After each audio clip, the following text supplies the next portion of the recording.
আলহামদুলিল্লাহ প্রিয় বন্ধুরা, চলে এসেছি বরিশাল আমানতগঞ্জ তালতলির কীর্তনখোলা নদীর পাড়ে, ভাঙার পাড়ে। ভিতরে যাওয়ার পরেই গাছের লতা গাছের শিকড় দিয়ে এত সুন্দর করে ডেকোরেট করা, তা দেখতে অনেক সুন্দর।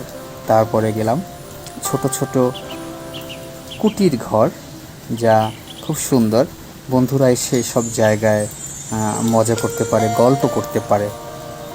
পাশেই রয়েছে নানানভাবে ডেকোরেট করা চেয়ার এবং সুন্দর সুন্দর বিভিন্ন রঙের নেট দিয়ে চারপাশ সাজানো বিভিন্ন ধরনের ফলের গাছ। এবং এখানে রয়েছে অনেক রেস্টুরেন্ট, এদের নামও রয়েছে ভিন্ন ভিন্ন।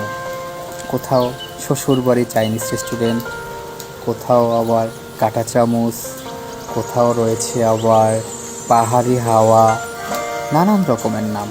ভিতরের ডেকোরেশনগুলো এত সুন্দর করে মনোমুগ্ধভাবে সাজিয়েছে তারা, যা মানুষের মনকে আকৃষ্ট করে।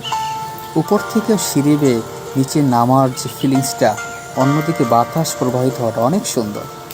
আবার কোনো রেস্টুরেন্টের উপর থেকে এত সুন্দরভাবে ভিউ নেওয়া যায় যে আসলে সমুদ্র সৈকতে আছি বা কোনো হাওরের পাশে আছি।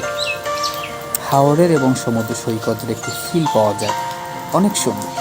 বন্ধুরা, আপনারা চলে আসতে পারেন মনকে হালকা করার জন্য। ভ্রমণ প্রিয়াসী মানুষের জন্য এখানে আসার জন্য দাওয়াত রইল। প্রিয় বন্ধুরা, চলে আসবেন। আমি এসেছিলাম, মন হালকা হয়েছে, আপনারা চলে আসবেন। ধন্যবাদ প্রিয় বন্ধুরা। আসসালামু আলাইকুম রহমতুল্লাহ।